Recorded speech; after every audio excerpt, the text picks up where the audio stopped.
আসসালামু আলাইকুম। Break time. তারপরেও লাইভে আসলাম। সেটা হচ্ছে যে কিছু ভিন্ন বিষয় বা খবর নিয়ে। সেটা হলো যে আপনাদের একটা আম গুরুত্বপূর্ণ খবর, সেটা ডক্টর ইউনূস সরকারের, বিশেষ করে ডক্টর মোহাম্মদ ইউনূসের। ডক্টর মোহাম্মদ ইউনূস মনে হচ্ছে যে আম যুদ্ধ শুরু করেছেন, ডিপ্লোম্যাটিক যুদ্ধ ভারতের সাথে। আমি ডক্টর মোহাম্মদ ইউনূসের প্রথম দিন থেকে, যেদিন ক্ষমতা নিয়েছিলেন, সেদিন থেকে ডক্টর মোহাম্মদ ইউনূসের যে অ্যাটিটিউডস টুয়ার্ডস ইন্ডিয়া, সেটা দেখে আমি উৎফুল্ল এবং যার পরনাই খুশি। আমরা গতকালকেও বলেছিলাম যে ওনার অনেক অ্যাডভাইজারের ভিতরে আমরা যে অ্যাগ্রেসিভনেস, ভদ্রভাবে, সেটা আমরা দেখি না, কিন্তু ডক্টর মোহাম্মদ ইউনূসের প্রত্যেকটা কাজে কর্মে উনি ভারত হচ্ছে বাংলাদেশের শত্রু, এবং আজকের এই বাংলাদেশের এই পরিণতির জন্য যে ভারত দায়ী, সেটা ডে ওয়ান উনি এনডিটিভির সাথে ইন্টারভিউতে বলেছিলেন যে আপনি থ্রেট দিয়েছিলেন, ডিপ্লোম্যাটিক থ্রেট ভারতকে, যে if you destabilize Bangladesh, your 7 sisters will be destabilized on the spot, or instantly. যেটা বলেছিলেন সেটা আমরা সবাই দেখেছিলাম, লেডিস এন্ড জেন্টলম্যান। আজকে আমি আরও একটা খবর আপনাদের সাথে দিতে চাই, যে এই পরিস্থিতিতে বর্তমানে, সেটা হচ্ছে যে ভারতের সবচেয়ে একটা পুরাতন নিউজ একটা খবর দিয়েছে, যেটা নিয়ে ভারতে ডক্টর মোহাম্মদ ইউনূসের আপনার head of the government, interim government হিসাবে তুলপাড় সৃষ্টি হচ্ছে। সেটা বলছে যে Bangladesh six exporting ammunition from Pakistan. এই রিপোর্টটা ভারতের ট্রিবিউন পত্রিকা ছাপিয়েছে। সেখানে বলা হচ্ছে যে বাংলাদেশ পাকিস্তান থেকে অস্ত্র কিনছে, এবং সেটা নিয়ে তুলপাড় বর্তমানে। আমি এটার বিস্তারিত আমি আপনাদেরকে জানাচ্ছি যে বিষয়টা কেন এটা আসলে অত্যন্ত গুরুত্বপূর্ণ। সেটা বলছে যে আমি বাংলাতেই বলি এটাকে। প্রধানমন্ত্রী শেখ হাসিনা রিজাইনের পর উইদিন এ উইকের ভিতরে বর্তমান সরকার গঠন হওয়ার পর থেকেই, আমি বাংলাতে, আমি ইংরেজি এটা লেখা, ট্রিবিউন পত্রিকা চণ্ডীগড়, ভারতের চণ্ডীগড় থেকে প্রকাশিত হয়। 1881-এ প্রতিষ্ঠিত সেই ট্রিবিউন নিউজ পেপারের খবরটা, যারা নিয়ে তুলপাড়, এবং diplomatic spark going on or across India because of the decision of doctor Mohammad Yunus. They said it is a war against India indirectly, অর্থাৎ পাকিস্তানের কাছ থেকে অ্যামুনিশন কিনছেন ডক্টর মোহাম্মদ ইউনূস। সেটা আমি বলি, সেটা হচ্ছে যে বাংলাদেশ পাকিস্তানের কাছ থেকে 40,000 rounds of ammunition এর জন্য অর্ডার দিয়েছে, যা beginning of the first week of September Bangladesh going to receive the first phase and followed by other 2 months। অর্থাৎ পাকিস্তান থেকে বাংলাদেশের বর্তমান সরকার অস্ত্র কিনছে। এই খবরটা নাকি অলরেডি ইন্ডিয়ান হাইকমিশনকে অবগত করেছেন বর্তমান ডক্টর মোহাম্মদ ইউনূস সরকার, যে আমরা পাকিস্তান থেকে কিনছি, এবং এটাকে ভারত খুব ভালো চোখে দেখতেছে না। তারা মনে করতেছে যে এই সরকারের যে ভারতের প্রতি যে বিদ্বেষ বর্তমানে বাংলাদেশের মানুষের, সেই মানুষের বিদ্বেষটাই ডক্টর মোহাম্মদ ইউনূসের সরকারের কার্যক্রমে প্রতিনিয়ত আপনার সেটা ডেমনস্ট্রেট তারা করে যাচ্ছেন। সুতরাং এই খবরটা, এর আগে বাংলাদেশ পাকিস্তান থেকে অ্যামুনিশন কিনেছে যত সামান্য, আওয়ামী লীগের সরকারের আমলে খুবই লিটিল, কিন্তু 40,000 rounds অফ অ্যামুনিশন কিনছে পাকিস্তান থেকে বাংলাদেশ, এবং এক একটার আপনার এটা নাকি 30 থেকে, অর্থাৎ 30 থেকে 35 কিলোমিটার পর্যন্ত রেঞ্জ এই অস্ত্রগুলার। সুতরাং এই ধরনের অস্ত্র কিনছে, যা ভারত ভালো চোখে দেখছে না। এবং ভারতের ইমার্জেন্সি তারা নাকি একটা মিটিংও করেছেন এই বর্তমান বাংলাদেশের ডক্টর ইউনূস সরকারের। কিন্তু ইউনূস সরকার, এই জন্য আমি বলছি যে ডক্টর মোহাম্মদ ইউনূস সরকার, বিশেষ করে ডক্টর মোহাম্মদ ইউনূস, গতকালকে বলেছিলাম যে আমি ডক্টর মোহাম্মদ ইউনূসকে ডে ওয়ান থেকে দেখেছি very aggressive towards India, because he realise India was the main cause to destabilise Bangladesh. So Indian foreign policy, not Indian people but Indian foreign policy, right, বিশেষ করে আগ্রাসন অন বাংলাদেশ। সুতরাং ডক্টর মোহাম্মদ ইউনূস এবং এই সিদ্ধান্তটা দেখেন, আমরা স্বরাষ্ট্র সচিবকে কিন্তু দুষতেছি বর্তমানে, অনেক ক্ষেত্রে অনেকে দুষেন, আপনারা বলছি যে সময় দেন, এটা ইন্ডিয়াকে বা ভারতকে তাদেরকে কি বলে এটাকে এই অ্যাংরি করার জন্য মোর দেন এনাফ বর্তমান যে ডিসিশনটা নিয়েছেন ডক্টর মোহাম্মদ ইউনূস সরকার ভারত থেকে। এবং এরা বলছে যে বাংলাদেশের 3 দিকে ভারত, এবং সেই ভারতের বর্ডার ফোর্সের জন্য অস্ত্র কিনছে বাংলাদেশ পাকিস্তানের কাছ থেকে। They don't like that at all. So this is like, আমরা এটাই চাই। আপনি আমাদেরকে, ইংরেজিতে একটা কথা আছে, please don't mind, don't take me otherwise, if you fuck with me I'll fuck with you too, is an simple answer. এবং এটাই হওয়া দরকার ভারতের সাথে বর্তমানে বাংলাদেশের পলিসি, আদারওয়াইজ আপনি টিকতে পারবেন না। আমি বারবার আমরা বলছি যে বাংলাদেশের স্টেবিলাইজেশনের জন্য এই মুহূর্তে অ্যাক্টিভলি 24/7 অ্যারাউন্ড দ্য ক্লক যারা কাজ করেছেন, ভারতের হাইকমিশন এবং ভারতের ইন্টেলিজেন্স এজেন্সি যারা তারা কাজ করে যাচ্ছেন বাংলাদেশের স্থিতিশীলতা, অস্তিত্বের জন্য ভারতীয় পলিসি এবং ভারতের আগ্রাসনটা সবচেয়ে বড় ভয়ঙ্কর রূপ ধারণ করেছে। তারা কোনোভাবেই শেখ হাসিনা বা তাদের এজেন্ট যারা আছেন তাদেরকে মেনে নিতে পারছেন না। শেখ হাসিনাকে আমরা এবং তারা এখানে দুশ্চেনকাকে যথারীতি তারা এই পত্রিকাতে জামায়াত ইসলামী জামায়াতের শিবিরের শিবিরকে দুশ্চেন যে এটা আন্দোলনটা ছিল, এখনও তারা মনে করেন এটা শিবির জামায়াত ইসলামী বা ইসলামিস্টদের। দেখেন আপনারা স্বতঃস্ফূর্তভাবে যারা অংশগ্রহণ করেছেন এই যুদ্ধে 97% to 98% মানুষ ডাইরেক্টলি এই ভারত বিরোধী বা এই শেখ হাসিনার এই ভারতের এজেন্ট বা শেখ হাসিনাকে বাংলাদেশ থেকে বা ফেসিস্ট মুক্ত দেশকে করার জন্য আপনারা কাজ করেছেন। তারা বলছে এটা ইসলামিস্ট অর্থাৎ জঙ্গিবাদের কাজ, এটা কোনো বাংলাদেশের মানুষের কাজ না। এই জিনিসটাই তারা প্রতিষ্ঠা করার চেষ্টা করেছেন বিগত 16 বছরে আপনার বাংলাদেশের মানে পৃথিবীব্যাপী যে বাংলাদেশে জঙ্গিবাদ আছে। তারা আরো কতটা ভয়ঙ্কর কাজ করেছেন বাংলাদেশের মুসলমানদের বিরুদ্ধে কল্পনার বাহিরে। একটা উদাহরণ দেই, সেটা হলো ভারত চেয়েছিল প্রত্যেকটা বিদেশি বিশেষ করে পশ্চিমা দেশের এম্বাসি এবং হাইকমিশনে এটা চালু করতে যে জঙ্গিবাদ নিয়ে কোয়েশ্চেন করতে বাংলাদেশের মুসলমানদেরকে, অর্থাৎ বাংলাদেশের মুসলমানদেরকে জঙ্গি হিসাবে আখ্যায়িত করা, দেশকে বাংলাদেশের মানুষকে কুক্ষিগত এবং বদনাম দিয়ে, এবং জঙ্গিবাদ হচ্ছে ইজি প্রে যেটাকে বলে, বাংলাদেশটাকে কন্ট্রোল করা বা নিয়ন্ত্রণ করার এই প্রচেষ্টা ভারত 16 বছরে করেছে শেখ হাসিনার মাধ্যমে। এরা গণদস্যু ছিল, গণদুশ্মন ছিল, শত্রু ছিল, সেটা আবার প্রমাণ করেছে। সুতরাং আজকের এই রিপোর্টটা ট্রিবিউনের, আমি আবার বলি ট্রিবিউন কিন্তু very old news paper in India, Chandigarh থেকে প্রকাশিত হয় 1881 সালে প্রতিষ্ঠিত এই বিখ্যাত ওল্ড নিউজ পেপার, সেটা দিয়েছে এবং এটা ডিপ্লোম্যাটিক স্পার্ক, এবং ভারত এটা নিয়ে চিন্তিত যে ডক্টর মোহাম্মদ ইউনূস উনি ভালো ভালো কথা বলেন, ডেকে নিয়ে ভদ্রতা দেখান, কিন্তু ভিতরে বলছে তারা উনি তার ভারত বিরোধী কর্মকাণ্ডে বরঞ্চ তারা লিপ্ত। সুতরাং আমি ডক্টর মোহাম্মদ ইউনূস স্যারকে বলবো আপনি এগুলা বজায় রাখবেন, মনে রাখবেন বাংলাদেশকে যদি ঠিক করতে চান তাহলে ভারতকে আপনাকে ঠিক করতে হবে। ভারতের পলিসি যদি আপনি কোনোভাবেই আপনি ঠিক করতে না পারেন আপনি কখনোই শান্তিতে থাকতে পারবেন না।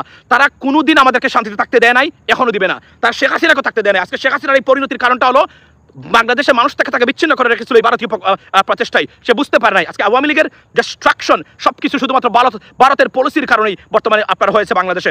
সুতরাং গেল আরো একটা খবর হলো যে আপনার শেখ হাসিনাকে ভারত দিবে কিনা, ফেরত দিবে কিনা। তারা সম্ভবত শেখ হাসিনাকে ভারত ফেরত দেবে না, এই কারণেই দেবে না আজকে বলছে তারা, সেই খবরটা আমি দেখেছি, সেটা হলো ভারত এই জন্যই দিতে চায় না শেখ হাসিনাকে ফেরত, তাহলে ভারতের যত এজেন্ট আছে বিভিন্ন দেশে তারা কোনোদিন আর ভারতের উপর আস্থা রাখবেন না, এই কারণে তারা শেখ হাসিনাকে দিতে চাচ্ছে না। বরং কমিটি গঠন করে দিয়েছেন কি ফাঁক ফুকর করে শেখ হাসিনাকে রাখা যায়। এর মধ্যে উল্লেখযোগ্য ফাঁক ফুকর হলো তার জীবন বিপন্ন হতে পারে, তাকে হত্যা করা হতে পারে বাংলাদেশে আসার পরে। এটাই তারা বলছেন, যেভাবে মানে আক্রমণ হচ্ছে বিভিন্ন মানুষের উপরে আপনার এই যখন কোর্টে নেওয়া হয় সেই কারণে, তখন তারা বলছেন যে এই আক্রমণ হতে পারে শেখ হাসিনার উপরে, শেখ হাসিনাকে জেলে হত্যা করা হতে পারে, বিভিন্ন পলিসি তারা যে পলিসি করেছিল এর আগে তারা শেখ হাসিনার অধীনে, এটাই বলছে তারা, এটাই বাংলাদেশের শেখ হাসিনার উপর হবে। এই ফাঁকফুকর রেডি করে তারা, এবং জাতিসংঘের তদন্ত রিপোর্ট আসার পরেই চূড়ান্ত যে সিদ্ধান্তটা তারা জানাবে যে শেখ হাসিনাকে তারা ফেরত দেবে কিনা। এজন্য আমি বলছি আজকে যে যারা বলছেন আপনার আওয়ামী লীগের উনি নেত্রী ফিরবেন আবার বাংলাদেশে আসবেন, আপনাদের নেত্রীকে বলেন বাংলাদেশে আসতে, উনি আসেন না কেন? একটু আগে বলছিলেন আপনার একজন কে বলছিলেন যে আজকে জাতীয় পার্টির দেখলাম, জাতীয় পার্টির এই অন্যতম এই ডোমেস্টিক অ্যানিমেলস যারা জাতীয় পার্টির জিএম কাদের বলেছেন শেখ হাসিনাকে বাংলাদেশে এনে বিচার করা দরকার, অর্থাৎ এক এক করে তার সবই সরে গেছে। যদিও আমি মনে করি জাতীয় পার্টির রাজনীতি বাংলাদেশে আর কন্টিনিউ করতে দেওয়া উচিত নয়, কারণ they have nothing to offer to the nation anymore.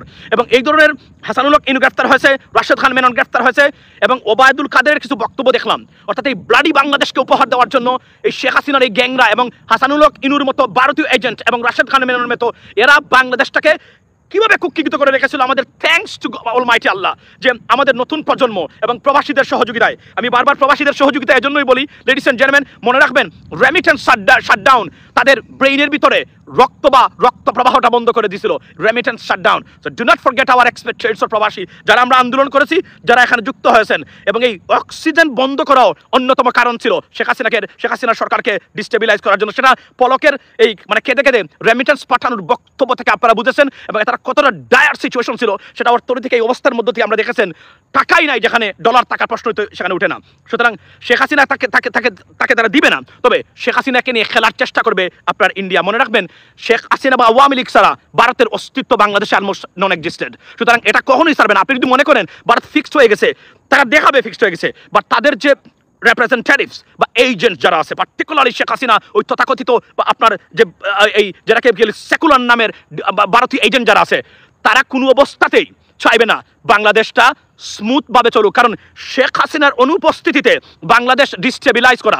সেটা গতকালকে পত্রিকাতে আসছে, কি বলছেন, সালমান এফ রহমান বলেছেন যে যুক্তরাষ্ট্র প্রায় শেখ হাসিনাকে সরিয়ে দিয়েছিল, কিন্তু ভারত এটাই বুঝিয়েছে যে ওই যে আপনার ডিফেন্স সেক্রেটারি অস্টিন এবং foreign secretary of the United states আপনার অ্যান্থনি ব্লিংকেন, যিনি ভারতে গেছিলেন, যাওয়ার পরে যে মিটিংটা হয়েছিল এবং সেখানে পিটার হাসকে নেওয়া হয়েছিল, সেখানেই মূলত ওই নির্বাচনে শেখ হাসিনাকে সরিয়ে দেওয়া বা তত্ত্বাবধায়ক সরকারের দাবিটার সবকিছু শেষ হয়ে গেছে। তারা বুঝিয়েছে শেখ হাসিনাবিহীন বাংলাদেশ জঙ্গিবাদের আখড়া আর একটা আফগানিস্তানের পথেই যাচ্ছে। এটা বোঝানোর পরে সেখানে নিশ্চয়ই মুসাদেরও কিছু কাজ ছিল, তারপরেই কিন্তু তারা এখান থেকে সরে এসেছেন। আর না হলে শেখ হাসিনাকে যেটা পিটার হাস কোনোভাবে মেনে নিতে পারেন নাই, এখন পর্যন্ত উনি মেনে নিতে পারেন নাই, নিশ্চয় বদলকে এখন দেখে তার পরিণতি দেখে আসছেন। সুতরাং যেমনভাবে আমরা মুক্ত পেয়েছি এদের কাছ থেকে, এবং এই ভারত যে আজকের এই বাংলাদেশটাকে ডিস্টেবিলাইজ করার অন্যতম কারিগর তা বলার অপেক্ষা রাখে না, প্রতিটা পদে পদে তারা করেছে। সুতরাং ভারতকে মনে রাখবেন, ভদ্রভাবে এদেরকে কখনোই মোকাবেলা করতে পারবেন না। আপনি ইন্ডিয়াকে মোকাবেলা করতে গেলে আপনাকে স্ট্রং হতে হবে, অ্যাগ্রেসিভ হতে হবে, যেটা আমি ডক্টর মোহাম্মদ ইউনূসের মধ্যে মানে মাঝে দেখেছি, অনেক উপদেষ্টার মাঝে সেটা বর্তমানে অনুপস্থিত আছে, বিকজ এরা কিছুটা হলেও তাদের প্রতি একটা সুন্দর মনোভাব আছে। আমি মনে করি এখান থেকে সরে আসতে হবে। আমরা ভারতকে কোনো ধরনের মুরব্বিয়ানা বাংলাদেশে দেখতে চাই না, বিকজ তারা আমাদেরকে মন থেকে ঘৃণা করে, আমাদের ডিস্টেবিলাইজ। তারা যদি চাইতো বাংলাদেশের আজকের এই পরিণতি হতো না। তারা একটা বার যদি খালি শেখ হাসিনাকে বলতো আপনাকে নিরপেক্ষ নির্বাচনের মাধ্যমে আসতে হবে, মানুষের ভোট নিয়ে আসতে হবে, তারা বরং শেখ হাসিনাকে এখানে রাখার জন্য যা যা করা দরকার করেছে। সুতরাং এদেরকে কোনোভাবে স্থান দেওয়া যাবে না বাংলাদেশে। তাদেরকে বুঝতে হবে এবং বলতে হবে যে বাংলাদেশে কোনো ধরনের মুরলগিরি এখানে চলবে না। এখানে থাকতে হলে ফেয়ার অ্যান্ড স্কোয়ার যে রিলেশনশিপ আছে, বাইলেটারাল রিলেশনশিপ, সেটা বজায় রেখেই আপনাকে চলতে হবে। এবং আমি আবারও বলছি, যদি আপনি মনে করেন ভারত আপনাকে ভালোবাসে বাংলাদেশিদেরকে এবং তারা চায় বাংলাদেশের স্টেবিলিটি, আপনার মতো বোকা এবং ফ্রেশ ননসেন্স পৃথিবীতে আর একটাও নাই। তারা কোনোদিন বাংলাদেশকে শান্তিতে থাকতে দেবে না। এবং এই যে আপনি দেখেন একের পর এক বর্তমানে চলছে যে ডিস্টেবিলাইজ করার সচিবালয়, আমি বারবার বলছি, যার যে চ্যানেল আছে, আমার চ্যানেলও আমি বলছি, you can be aggressive against this thugs. এই সরকারের যারা তাক ছিলেন এবং পুলিশ বাহিনীতে, ডিবিতে, আর্মিতে যতটা তাদের ছিল, প্রত্যেকটাকে আপনি মনে রাখবেন এদেরকে সরিয়ে দিতে হবে প্রত্যেকে। যদি না শোনান আপনাকে তারা শান্তিতে থাকতে দেবে না।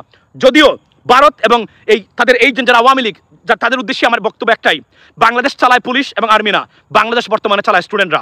আনসার বাহিনীরা আসছিল না, গতকালকে আপনারা দেখেছেন তাদের দুঃসাহস, পরিশেষে এমন লাঠি পেটা খেয়েছে, তারা দৌড়ের উপরে ছিল, পরে হাত জোর করে কমা চেয়েছে। সুতরাং মাঠে নামার আগে, এই সরকারকে ডিস্টেবিলাইজ করার আগে 3 বার চিন্তা করবেন, আপনাদের অস্তিত্ব কিন্তু এরা বিলীন করে দিবে। তারা বলছে, আমরাও বলছি সেখানে। এবং আনসার বাহিনীর কার্যকারিতা, আমি বিলুপ্তের চেয়ে আনসার বাহিনীকে রিফর্ম করে, আমি মনে করি 90% আনসার বাহিনীর সদস্য যুবলীগ, ছাত্রলীগ এবং আওয়ামী লীগ সমমনা থেকে নেওয়া। সুতরাং আনসার বাহিনী, এবং আমি এও শুনেছি ভারতে বসে ছাত্রলীগের নেতারা তারা বলছে ডক্টর মোহাম্মদ ইউনূসকে ডিস্টেবিলাইজ করার জন্য আমাদের এক আনসার বাহিনী যথেষ্ট। কারণ আনসার বাহিনী, মনে রাখবেন, এটা আনসার বাহিনী নয়, এটা আনসার লীগ।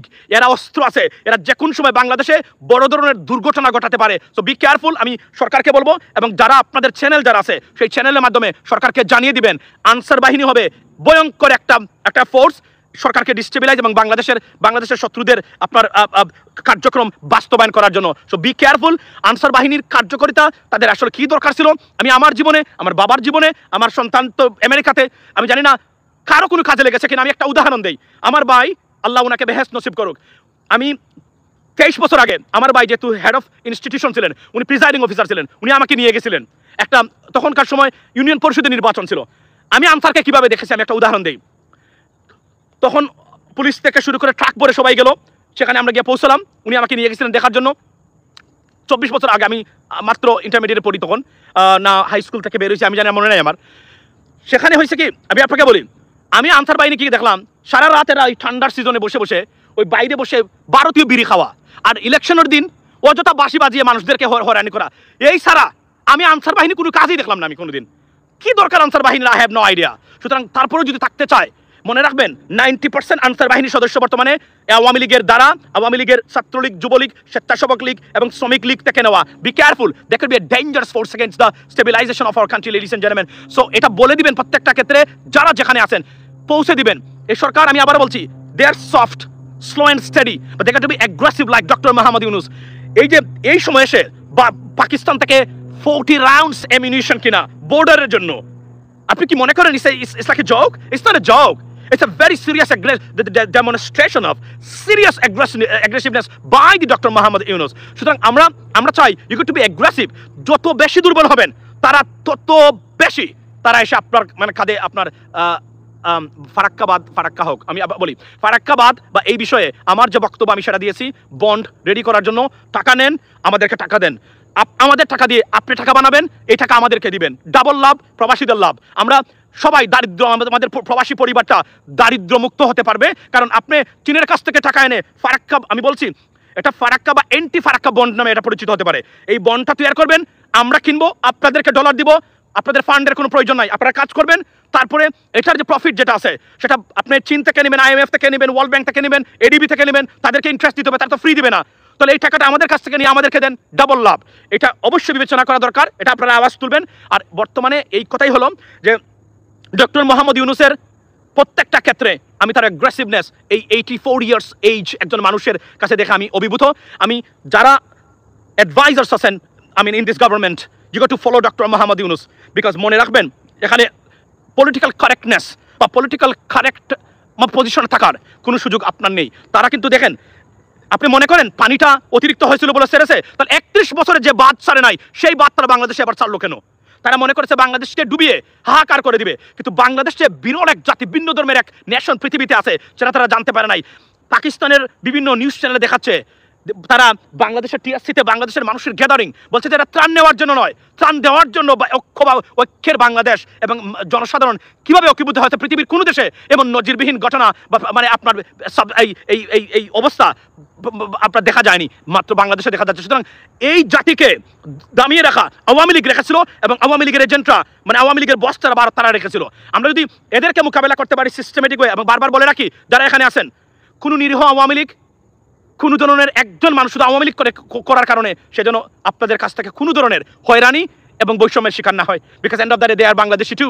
এখানে আওয়ামী লীগ কিন্তু 1 কোটি 2 কোটি না, 3 কোটি 4 কোটি 5 কোটি আওয়ামী লীগ আছে, এরা আপনাদের ফেলো সিটিজেন, এদেরকে বের করে দিয়ে আপনি বাংলাদেশ করতে পারবেন না, it is not possible. So they have to be in our country, but they have to be rehabilitated into the society as a human, not as a Awami League. এটা আমি মনে আপনাদেরকে অনুরোধ করে গেলাম, লেডিস এন্ড জেন্টলম্যান। সুতরাং আমি ডক্টর মোহাম্মদ ইউনূস স্যারকে বলবো, আপনি যেভাবে অ্যাগ্রেসিভ হয়েছেন, যেভাবে প্রত্যেকটা ডিপ্লোম্যাটিক, আমি বারবার বলছিলাম, ডে 1 থেকে বলেছি, আমি আবার বলি, আমি এই বিষয়গুলোকে ভিন্নভাবে দেখি। আমার সাথে যত সোশ্যাল মিডিয়া অ্যাক্টিভিস্ট আছেন সবার সাথে আলাদা পার্থক্য, তারা আসমানে থাকতে পারে, আমি জমিনে থাকতে পারি, I don't care, but I have a unique thought about everything, যারা কারোর সাথে মিলবে না, এটা আপনি পছন্দ করেন বা না করেন, বাট আমি দেখেছি পছন্দ করেন, এবং এটাই সত্য, এবং এটাই প্রকৃত অর্থে বাস্তব হচ্ছে প্রত্যেকটা ক্ষেত্রে। 4 বছর আগে যে কথা বলেছিলাম প্রবাসীদেরকে নিয়ে, কেউ বিশ্বাস করতো না, বলতো একটা মূর্খ আসছে, শিক্ষিত মূর্খ আমাকে বলেছিল যে বাংলাদেশকে প্রবাসীরা খাওয়ায়, তারা বলছে বাংলাদেশের গার্মেন্টস ইন্ডাস্ট্রি খাওয়ায়। আমি বলছিলাম গার্মেন্টস ইন্ডাস্ট্রি 45 বিলিয়ন আনে এবং 43 বিলিয়ন ডলার তারা এলসির জন্য লুটপাটে খরচ করে, তাহলে কত টাকা তারা এখানে কন্ট্রিবিউট করেছে? 24 বিলিয়ন ডলার আমাদের প্রবাসীরা আনে। How much we spend to achieve or gain 24 billion dollars? Almost zero, ladies and gentlemen. বরং যারা বিদেশে যায় অনেক ক্ষেত্রে নিয়োগকর্তা তাকে ভিসা প্রসেসিং ফি এবং এয়ার ফেয়ার দেওয়ার কথা, সেটাও একটা এডেড হয়। সুতরাং বাস্তবিক বলে হয়, এবং প্রবাসীদেরকে নিয়ে অনেকগুলো প্রজেক্ট নিতে হবে আমাদের। আমরা দেখতে চাই সেদিন প্রবাসীরা সফল হবে যেদিন দেখবো যে প্রবাসীরা ভারতের যে ভারতীয় মানুষ যারা মধ্যপ্রাচ্যে যায় 34,000 টাকায় অথবা ফেরত যায়। আমি গত বছর আমি গেছিলাম আবুধাবিতে, ইউএইতে, আপনারা জানেন, আমি আবুধাবি এয়ারপোর্টে যখন আমি আমার বউকে তুলে দেই বাংলাদেশে, তখন আমি এয়ারপোর্টের ভিতরে একজন ভারতীয় দেখলাম যে ক্লিনিংয়ের কাজ করে। তো আমি তাকে জিজ্ঞেস করলাম যে তোমার ইন্টারেস্ট আছে? আমাকে বলে, স্যার আমি আসছি, বরং আমাকে যে আনছে যে দালাল, সে আমার বাড়িতে অগ্রিম টাকা দিয়ে আসছে, আমি টাকা দেই নাই, বরং সে আমার বাড়িতে টাকা দিয়ে দিছে আমাকে, যে সে আনতেছে এখানে কাজের জন্য। কল্পনা করেন, আমরা চাই আমাদের বাংলাদেশিরা ঠিক একইভাবে বিদেশে যাবে, এটার তদন্ত করে বের করা দরকার। আর মাসুদুদ্দিন চৌধুরী গ্যাং যারা মালয়েশিয়ার কলিং ভিসা থেকে 24,000 কোটি টাকা মেরেছে, লুটপাট করেছে, তাদেরকে গ্রেপ্তার করে বিচারের আওতায় আনা দরকার। এবং একটা প্রস্তাব, আমার প্রস্তাব আসতেছে আমাদের সংগঠনের মাধ্যমে, রেমিটেন্স ফাইটার্স অফ বাংলাদেশ, আমার সংগঠন, যেটা আমরা 4 ইয়ার্স আগে আমরা করেছিলাম, সেই সংগঠন প্রথমেই আমরা এই বিষয়গুলো তুলে ধরেছিলাম, যা আজকে এখন সরকার স্বীকার করেছে এবং প্রত্যেকটা ক্ষেত্রে রেকগনাইজ হচ্ছে, যে প্রবাসীদের ক্ষেত্রে যা যা দরকার প্রত্যেকটা সিস্টেম করে দিতে হবে। এবং বাংলাদেশের প্রবাসীরা ঠিক পাকিস্তানের প্রবাসীরা যেভাবে